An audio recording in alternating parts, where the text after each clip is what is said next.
सोचिए जरा, एक ऐसी रात जब पूरा आसमान दीपकों से जगमगा उठा और हर दिल में एक ही भावना थी, प्रकाश लौट आया।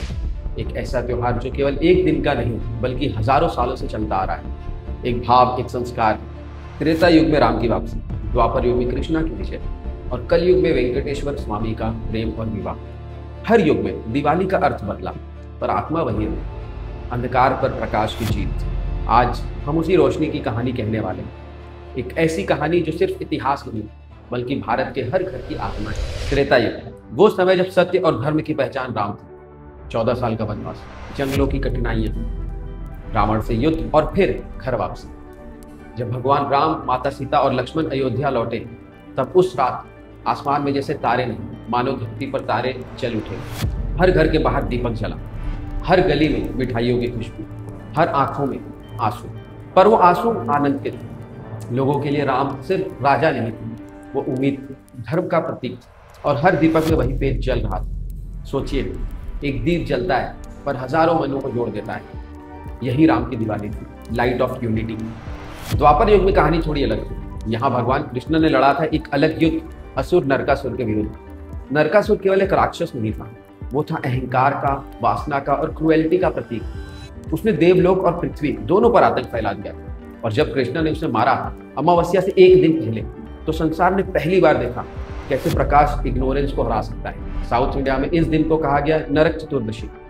लोग सुबह तेल से स्नान करते हैं, शरीर पर उपटन लगाते हैं और फिर दीप दान करते हैं।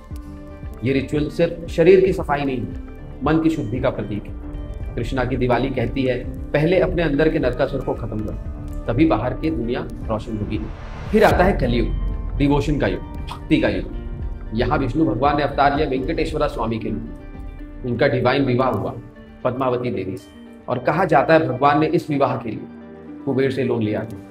आज भी तिरुपति मंदिर में जो लोग दान करते हैं वो उसी लोन की रिपेमेंट मानी जाती है। सोचिए, दिव्यता भी जब वचन देती है तो उसे निभाती है।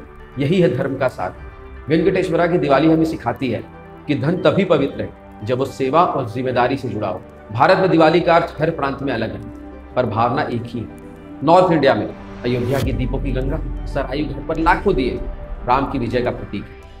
गुजरात में व्यापारियों के लेजर बुक्स नए साल के साथ खुलते हैं, लक्ष्मी पूजन और नए वर्ष की शुभकामनाओं के साथ। वेस्ट बंगाल में रात भर काली पूजा की जाती है, जहां मां काली के रूप में शक्ति का जागरण होता है। महाराष्ट्र में बलि प्रतिपदा और भाऊ बीज, बलि राजा की स्मृति और भाई बहन के प्यार का उत्सव। तमिलनाडु में सूर्योदय से पहले तेल से स्नान, नरक चतुर्दशी के दीपक जलाना। आंध्र और तेलंगाना में दीपोत्सव, हर मंदिर में दीपों की माला।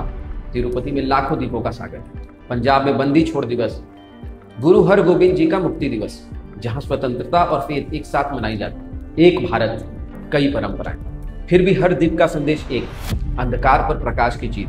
अब बात उस देवी की जो समृद्धि, शांति और सौंदर्य का प्रतीक है, महालक्ष्मी। जब देवता और असुर ने समुद्र मंथन किया तब समुद्र से 14 रत्न निकले, कामधेनु, ऐरावत, कल्पवृक्ष, चंद्र, परिजात, अमृत, शंख, धन्वंतरी, कौस्तुभमणि, वरुणी, हरिद्र, अप्सरा, विष्णु का सुदर्शन चक्र और सबसे अंत में लक्ष्मी।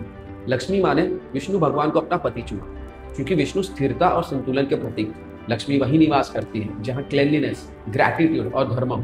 और यही कारण है कि दिवाली के 5 दिन लक्ष्मी के 5 रूपों का प्रतीक है। पहला दिन धनतेरस का, देव धन्वंतरी का जन्मदिन, जो आयुर्वेदा और हीलिंग के देवता है। सोना, चांदी या बर्तन खरीदना वेल्थ और वेलनेस का सिंबल है, पर याद रखिए असली धन वो है जो शरीर और मन को स्वस्थ रखे। दूसरा दिन नरक चतुर्दशी, कृष्ण द्वारा नरकासुर पर विजय। इस दिन का भाव है शरीर को नहीं मन को भी शुद्ध करो। तेल स्नान और दीपदान नेगेटिविटी मिटाने का मार्ग। तीसरा दिन दिवाली, लक्ष्मी पूजन, अमावस्या की रात, सबसे अंधेरी रात में सबसे उज्जवल दीपक जलाना। लक्ष्मी और गणेश की पूजा, विजडम और प्रोस्पेरिटी का संगम। घर की सफाई सिर्फ बाहरी नहीं, भीतरी भी होनी चाहिए। चौथा दिन डे 4, गोवर्धन पूजा, अन्नकूट। कृष्णा ने गोवर्धन पर्वत उठाया, प्रकृति की रक्षा की और सिखाया कि नेचर ही असली देवता है। मंदिरों में अन्नकूट, 100 से ज्यादा व्यंजन चढ़ाए जाते हैं, कृतज्ञता का पर्व। डे 5, भाऊ बीज। यमराज ने अपनी बहन यमुना से वचन लिया कि जो भी इस दिन बहन के घर जाएगा उसे मोक्ष प्राप्त होगा। आज भी बहन तिलक लगाती है, भाई रक्षा का वचन देते। प्यार और फेथ का संगम। दिवाली सिर्फ त्योहार नहीं, जीवन की यात्रा है। हमारे शास्त्र कहते हैं दीप सिर्फ प्रकाश नहीं, ज्ञान का प्रतीक है। हर दीपक जो जलता है वे कहता है मैं जलता हूं ताकि अंधकार मिटे।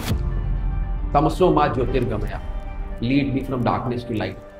ये श्लोक केवल श्लोक नहीं, ये जीवन का उद्देश्य है। अंधकार सिर्फ बाहर नहीं, वो हमारे भीतर ही है।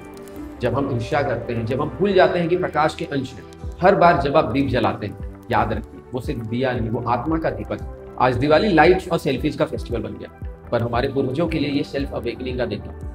घर साफ करो पर मन भी साफ करो, नए कपड़े पहनो पर नई सोच भी अपनाओ, मिठाई बांटो पर प्यार भी बांटो, दिया जलाओ पर किसी के जीवन में होप भी जगाओ। लक्ष्मी उन घरों में नहीं आती जहाँ ईगो हो, वो आती है जहाँ दया, प्रेम और सेवा का प्रकाश हो। हर दीप एक प्रार्थना है, हर ज्योति एक जागरण है। इस दिवाली सिर्फ घर नहीं, अपना मन भी रोशन करो। मैं हूं सचिन फ्रॉम भक्ति शक्ति विद सचिन। अगर आपको भारत की ये रोशनी अंदर तक छू गई हो तो लाइक, कमेंट और शेयर जरूर करें, और कमेंट में लिखें आप कौन सी दिवाली मना रहे हैं, बाहर वाली या अंदर वाली।